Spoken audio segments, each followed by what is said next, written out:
Mike. I'm Tom. And we are VIMTV Velocities in Music, the best kept secret in music reviews.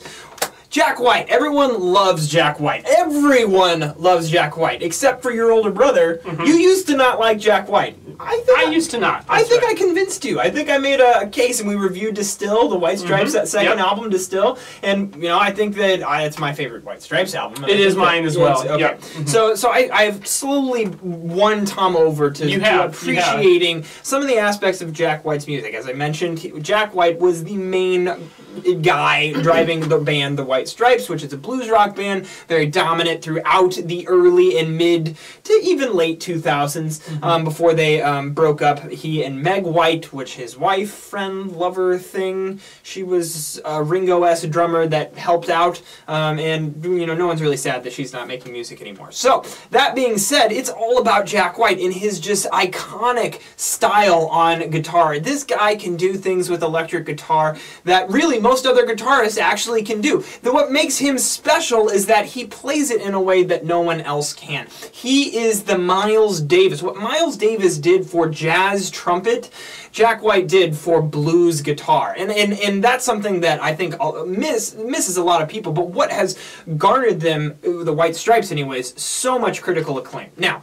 Jack White's done several other projects since then, including a solo record a couple of years ago, Blunderbuss, which we did not like whatsoever, for reasons we'll get to in this review. This is his second album which we're going to review for you today, Lazaretto, which he has been recording pretty recently, just kind of cleaned it all up. He had a big recording session, you know, 25 songs that he's whittled down now into 11 songs you know, I would call this almost like Americana, alt country. Blues at times. There's a lot of stuff. There's a couple tracks that are a little bit more blues rock, like what he did with the White Stripes. But I would say the predominant number of the songs are in this alt country genre, or have elements of that. But Tom, what was your take on the sound of Lazaretto? Well, the sound, like you said, it's kind of a smorgasbord. Absolutely, it's a smorgasbord. It's a buffet. Let's say smorgasbord a couple more times. I just like it's pleasing. You know, what's more challenging is to spell it, because I still cannot do that. I'll pass on that. Okay. I will pass on that. But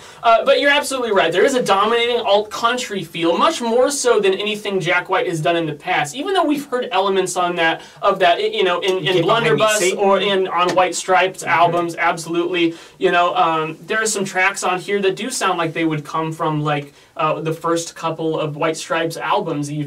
But it's really not about picking out any one in particular song and saying what it sounds like. It's more how do they come together to make Lazaretto the album. Great point, Tom. And so the way he's doing this and the way he's approaching these styles is you hear a lot more of that kind of fun, kind of honky-tonk ragtime piano. You also hear a lot of fiddle on here. I love the part in, honestly I don't remember offhand what track it is when he says, let's say the same thing with the violin, and then the violin comes in and you have this fun it's a really part. It's a little bit hokey, but it works so well. But it works for him. And the key for me on this album is that and this is something that's very hard to define because it's going to be subjective to each listener, but I like Jack White the best when I feel like he's not taking himself too seriously. Totally agree with that. And on Lazaretto, for a majority of this record, that's what I feel like. I feel like you just get Jack White in his natural state, just letting ideas flow. And that was not true on Blunderbuss. No, it really wasn't. It really sounded forced. He sounded... I agree. He sounded pissy. Yeah, and he's still a talented guy, so there's some cool stuff, but the vibe I got from it was honestly a little off-putting. Yeah, like it wasn't very warm and inviting. I would say this album is warm and inviting. There's a lot of dynamics, there's a lot of variety. Sometimes it feels like a bit of a hodgepodge, and honestly what it comes down to more than inconsistency in style is more just inconsistency in quality. I think there are some clear standouts, and then a few tracks I didn't care for too much, but even some of my not quite as favorite tracks, they still ended up shining just because they do something different. In particular, I want to point out tracks like Temporary Ground, Entitlement, Want and Able, the closing track.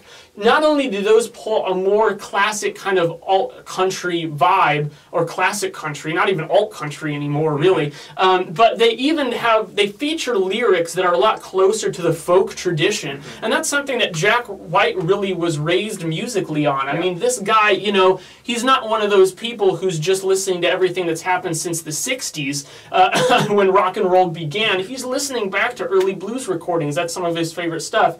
I know that for a fact, and it comes through in his songwriting. There's a lot of soul in there. There's a lot of that kind of like storytelling style and personification. And to tangent off that, you know, how he wrote some of these songs is he found up in an attic, he found all these writings that he had done when he was 19, creating these different characters and these situations and things like that. And it's poetry that he turned into song. Now, that being said, I don't feel like this really feels like a concept album. He didn't do a lot of albumization. These tracks are just, it's a compilation, a list of 11 Jack White tracks out of a set of 25 that he had recorded that he just, you know, pruned a little bit, you know, and got it very nice, and then set it on an album, and that's essentially what Lazaretto is.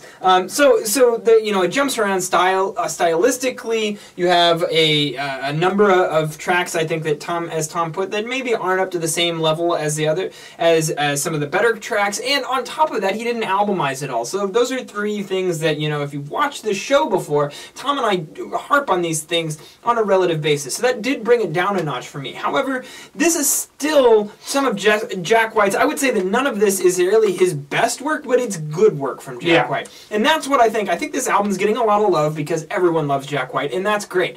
But you also have to keep in mind, from an originality standpoint, which, as I rant about all the time on this channel, originality in music in this day and age is one of the most important features of music, and it means a lot to me. Whether or not I love an album depends on how original the sound is, and quite frankly, all of this, everything he's doing, has been done before. In fact, the tracks that I like the most are the ones where he's sounding the most like the White Stripes, which is because the White Stripes were doing something. They were taking old ideas and making them fresh and new. And that, my friends, is original. Lazaretto, track 2, the self-titled track of the album title.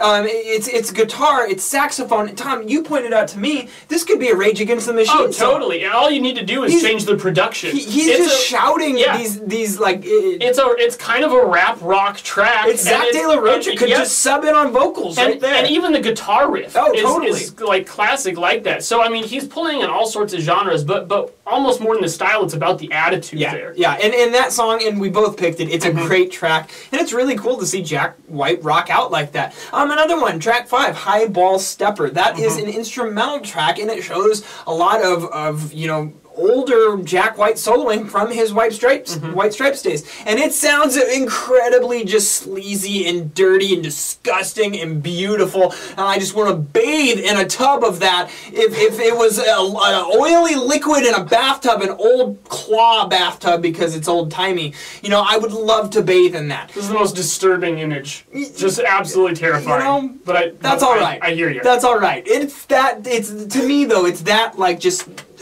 desirable to listen to. I love that song. There's a track later on the album, Alone in My Home. Piano bass has that old-timey feel, that fiddle, and also a lot of female. Throughout this record, there's a number of places where Jack White had a female vocalist come in and do backing vocals, and she does it in a very it has a southern tinge to it, right? It's Nashville sound, for sure. It has that Nashville sound, and it just cements that Western aesthetic. So, all that being said, you got to take this album for what it is.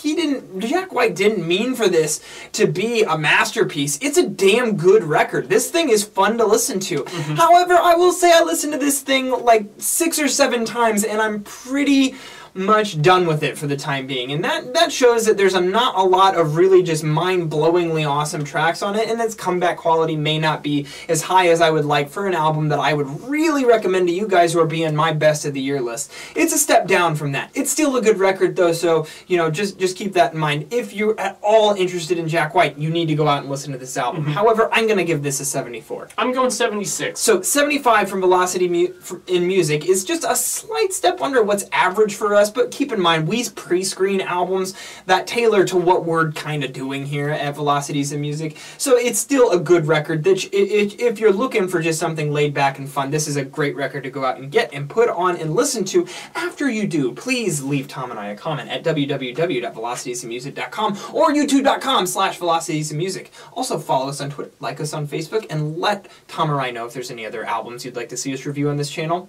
I'm Jake. I'm Tom. And we are VIMTV, moving music critique forward.